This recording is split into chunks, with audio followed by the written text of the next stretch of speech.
नमस्कार, मैं हूं संजय शर्मा। आप देख रहे हैं 4PM न्यूज़ नेटवर्क। जंग को लेकर साहिर लुधियानवी ने बहुत ही अच्छी लाइन कही है। वो कहते हैं कि जंग तो खुद एक मसला है, वो किसी मसले का क्या हल देगी। मैं और आप आज इस नतीजे पर पहुंच ही नहीं सकते कि पाकिस्तान से जंग होनी चाहिए या नहीं होनी चाहिए। होनी चाहिए तो कब तक होनी चाहिए, और जंग रोकनी है तो कब और कैसे रोकनी है। ऐसे सवालों के सही जवाब सिर्फ सरकार तय कर सकती है। चूंकि जवाब कभी भी एक तरफा और सीधे नहीं होते, बहुत चीज़ें देखनी होती हैं। मतलब पाकिस्तान को तो नुकसान पहुंचा देंगे, मगर अपना क्या क्या नुकसान होगा। कहीं हमारी इकोनॉमी पर गलत असर तो नहीं पड़ेगा, कहीं दूसरे देश तो दुश्मन नहीं बन जाएंगे, वगैरह वगैरह। इसलिए मैंने और आपने सरकार चुनी है ताकि इस तरह के फैसले वो हमारे लिए हमसे बेहतर तरीके से ले सकें। मगर जब ऐसे फैसले या फैसले तक पहुंचने के तरीके गलत साबित हों, तो सवाल पूछना जनता का हक भी है और कर्तव्य भी। बीते 2 दिन पहले सीज फायर हो गया। जैसा मैंने पहले कहा, सरकार को सीज फायर करना चाहिए या नहीं, ये फैसला लेना सरकार का काम है। मगर सीज फायर से पहले जब लड़ाई हो रही थी, तब देश और दुनिया में क्या हो रहा था, उस पर बात होना जरूरी है। और सीज फायर किस तरीके से हुआ, अब ये भी चर्चा का विषय है। सरकार की मजाक हर जगह उड़ रही है। कुछ दिनों की जंग ने बताया कि हमारे देश की फौज किसी भी तरह के हमले से निपटने के लिए पूरे तरीके से तैयार है। चाहे पाकिस्तान में 100 किलोमीटर तक घुसकर आतंकवादी ठिकाने उड़ाना हो, या फिर अपनी सीमा में घुसे 400 से ज्यादा ड्रोन को मार गिराना हो। देश की सेना ने हर मोर्चे पर कमाल का काम किया। पुंछ, राजौरी जैसे कुछ इलाके जो बॉर्डर के बिल्कुल साथ लगे हैं, और इसी वजह से वहां नुकसान भी हुआ। इन कुछ इलाकों के अलावा पूरे देश में आम आदमी या तो चैन से सो रहा था, और अगर जग भी रहा था तो वो डर और चिंता से नहीं, बल्कि अपने फौज के पराक्रम को देखने के लिए जग रहा था। 100 में से 100 नंबर का रिपोर्ट कार्ड देश की सेना को दिया जाना चाहिए। मगर अफसोस, इतनी बराबर की तारीफ सरकार के लिए करना थोड़ा मुश्किल है। मैं बताता हूं कैसे। एक जमाना होता था जब हम अपनी तुलना पाकिस्तान के साथ करते थे। जैसे हमारे पास इतने जहाज हैं तो उनके पास कितने जहाज हैं, हमारी इकोनॉमी इतनी है तो उनकी कितनी है। लेकिन कारगिल युद्ध से आज तक के 25 सालों में हम पाकिस्तान से बहुत आगे निकल चुके हैं। जहां हमारी गिनती दुनिया की बड़ी अर्थव्यवस्थाओं में होती है, वहीं पाकिस्तान एक भूखमरे गरीब देश के रूप में अपनी पहचान बना चुका है। क्या हम पाकिस्तान को अपने बराबर मानते हैं? और ना वो है, कभी मान भी नहीं सकते। लेकिन पिछले एक हफ्ते की खराब विदेश नीति ने हमारे महान देश भारत को पाकिस्तान के साथ उसके समकक्ष बनाकर खड़ा कर दिया है। मानो हम स्कूल के वो 2 बच्चे हों जिनमें अगर लड़ाई हो तो बड़े लोग आकर बस उन्हें अलग अलग कर देंगे, डांट देंगे। हमारी सेना ने जरूर पाकिस्तान के घुटने टिकवाए, लेकिन विदेश नीति ने हमें छोटा साबित कर दिया। एक एक करके देखते हैं। सबसे पहले IMF का पाकिस्तान को $2 मिलियन से ज्यादा का लोन देना। वैसे तो एक पुराने एग्रीमेंट के तहत IMF ने $7 बिलियन तक के लोन की लिमिट रखी हुई है, जिसमें से अलग अलग वक्त पर रिव्यू के आधार पर पैसा दिया जा सकता है। मगर ऐसे वक्त में जब पाकिस्तान समर्थित आतंकवादियों ने पहलगाम में पहले टूरिस्टों को मारा, और फिर पाकिस्तान खुले तौर पर भारत के साथ लड़ाई करने पर आमादा है। बल्कि जिस वक्त लड़ाई चल रही थी उस दौरान IMF ने पाकिस्तान में ऐसा क्या अच्छा देख लिया कि उसको $1 बिलियन कैश और $1.3 बिलियन क्लाइमेट कंट्रोल के नाम पर दे दिए गए। भारत ने इस मीटिंग से एब्सटेन कर लिया, यानी हिस्सा नहीं लिया। विपक्ष ने सवाल उठाया कि केवल गैर हाजिर होने से क्या होता है, वोट करके आपने विरोध क्यों नहीं किया। जवाब में सरकार ने सफाई दी कि वोटिंग जैसा कुछ होता नहीं है। या तो आप एक मेंबर के तौर पर लोन अप्रूव कर सकते हैं या गैर हाजिर हो सकते हैं। अच्छी बात है, भारत ने एब्सटेन किया यानी गैर हाजिर रहा। लेकिन मेरा सवाल दूसरा है। हमारे देश और पाकिस्तान के अलावा भी तो 23 देश और थे, उनमें से किसी ने एब्सटेन नहीं किया। अगर 25 में से 13 देश मना कर देते तो भारत के खिलाफ जंग लड़ने के लिए पाकिस्तान के पास अचानक पैसा नहीं आता। लेकिन विश्व गुरु मोदी जी की सैकड़ों विदेश यात्राएं और लोगों से गले मिलना काम ही नहीं आया। हमारे विदेश मंत्री जयशंकर जो बयानों से सोशल मीडिया में छाए रहते हैं, वो किसी भी और देश को अपने साथ एब्सटेन क्यों नहीं करवा पाए। ये सवाल तो पूछना बनता है। अमेरिका और रूस के राष्ट्रपति को तो मोदी अपने पर्सनल दोस्त बताते हैं, फिर कहाँ गई दोस्ती? लेकिन दूसरी तरफ पाकिस्तान के साथ दोस्ती निभाने वालों को देखिए। तुर्की जैसे देश ने अपनी कट्टरवादी धार्मिक विचारधारा को इंसानियत के ऊपर रखा हुआ है, खुले तौर पर पाकिस्तान का समर्थन कर दिया। आपको जानकर हैरानी होगी कि जिस दिन पहलगाम में हमला हुआ, पाकिस्तान का प्रधानमंत्री तुर्की में था। जिस पर आतंकवादी पाकिस्तानी सेना की मदद से हमारे देश में कोहराम मचा रहे थे, उसी दिन पाकिस्तान और तुर्की रक्षा समझौते पर बात कर रहे थे। 7 तारीख को जब लड़ाई शुरू हुई, तब भी तुर्की के राष्ट्रपति रजब तैयब एर्दोगान ने पाकिस्तान के प्रधानमंत्री को फोन किया, अपनी मदद का भरोसा दिया, और फिर देखिए क्या हुआ। जिन 400 ड्रोन को भारत की फौज ने मार गिराया, जो ड्रोन हमारे देश के अलग अलग शहरों में बम बरसाने के लिए निकले थे, वो सब तुर्की सरकार के सोनागार आर्म ड्रोन सिस्टम में बने हुए थे। अब आप कहेंगे कि कोई देश पाकिस्तान को दोस्ती निभाना चाहे तो इसमें मोदी जी क्या करें?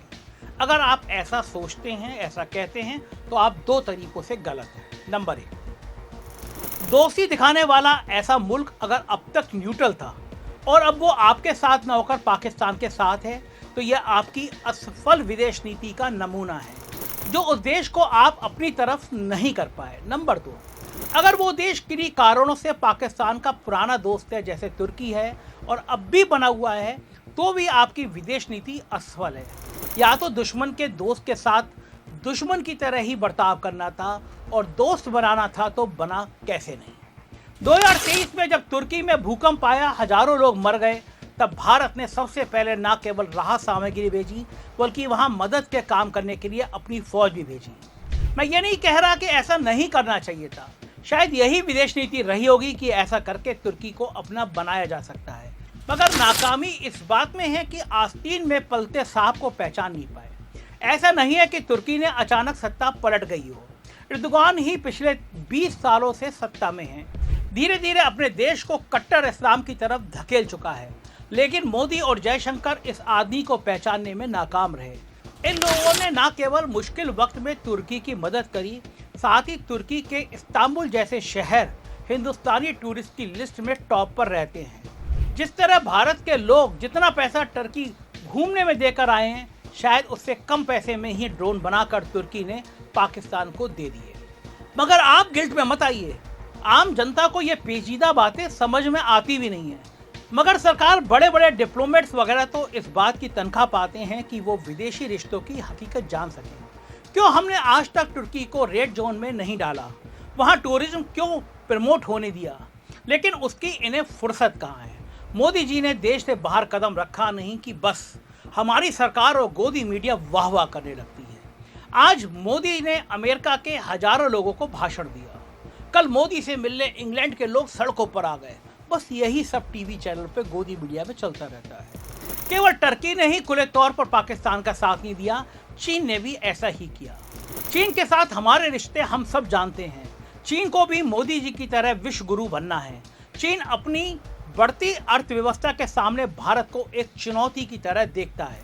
जिस वजह से चीन उभरा है, वो ताकत हमारे पास भी है, वो है जनसंख्या, यानी बहुत सारे लोग। उन्हें नौकरी चाहिए और दूसरे देशों को सस्ता लेबर चाहिए, लेकिन इसका फायदा चीन ने उठाया। हम पिछले 10 सालों से दूसरे देश को कितनी फैक्ट्री लगवा पाए, कितने लोगों को नौकरी दिला पाए? क्या देश मैन्युफैक्चरिंग हब बन गया? नहीं, बिल्कुल नहीं। अगर बन गया होता तो अमेरिका और चीन की टैरिफ वार का सबसे बड़ा फायदा हमें होता। अगर वाकई मोदी सरकार के वादों के हिसाब से विदेशी कंपनियों के लिए देश में काम करना आसान हुआ होता, तो पिछले 10 सालों में चीन को मैन्युफैक्चरिंग में टक्कर दे रहे होते। मगर कैसे करते ये सब? उसके लिए वर्तमान में कुछ करना होता है। भूतकाल में पुष्पक विमान था, गणेश जी का सर सर्जरी से जुड़ा था। इस तरह की बातों से चीन के लेवल का इंफ्रास्ट्रक्चर, वैसी रेल प्रणाली तो नहीं बन सकती। चीन तो छोड़िए, जो देश वजूद में ही हमारी वजह से आया, वो भी पाकिस्तान की तरफ खड़ा हुआ नजर आ रहा है। मैं बांग्लादेश की बात कर रहा हूँ। 1971 में भारत की फौज ने पाकिस्तान के 2 टुकड़े कर दिए, तब बांग्लादेश बना। हमारे बच्चे जैसा है, क्योंकि सिर्फ उसका वजूद को ही नहीं बनाया, उसे खड़ा भी किया, इतने सालों से पाला पोसा भी। लेकिन भाजपा सरकार को अपनी सत्ता बचाए रखने के लिए बस हिंदू मुसलमान करना आता है। बांग्लादेशियों को भगाना था तो चुपचाप भगाते, लेकिन नहीं, उसके इश्तिहार बांट दिए ताकि वोट मिल जाए। इस बीच ये देख भी नहीं पाए कि बांग्लादेश पर भी कट्टर विचारधारा की हुकूमत आ गई।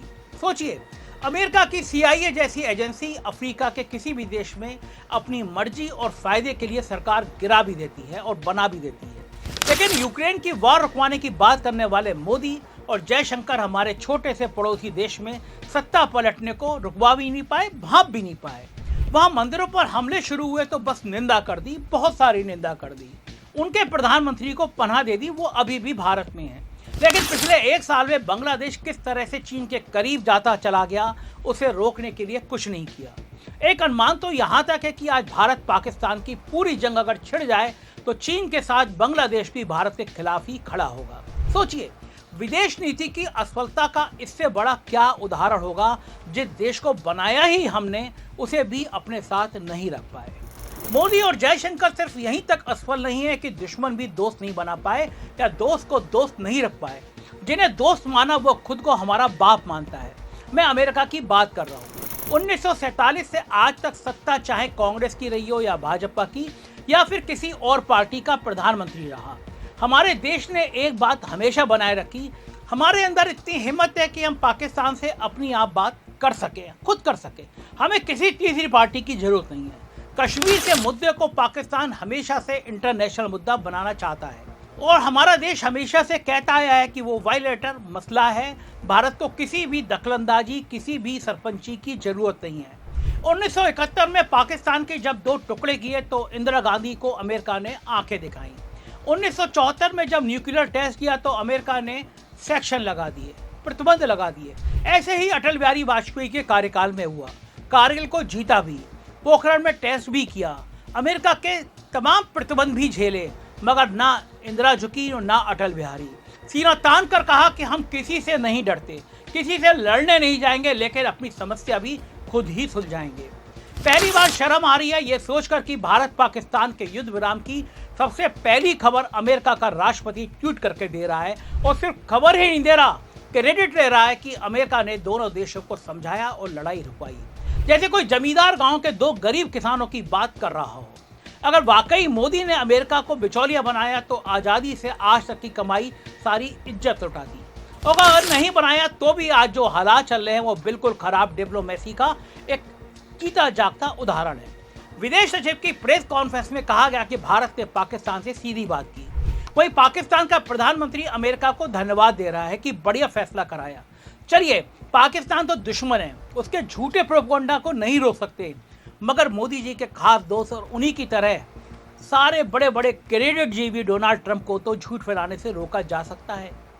मगर अफसोस, सेना की बहादुरी का क्रेडिट गोदी मीडिया मोदी को दे रहा है।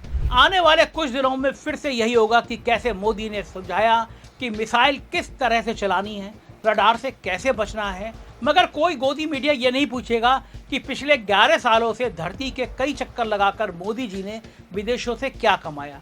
सिर्फ ड्रेस बदली, फंक्शन अटेंड किए, क्या सच में विश्व गुरु बने?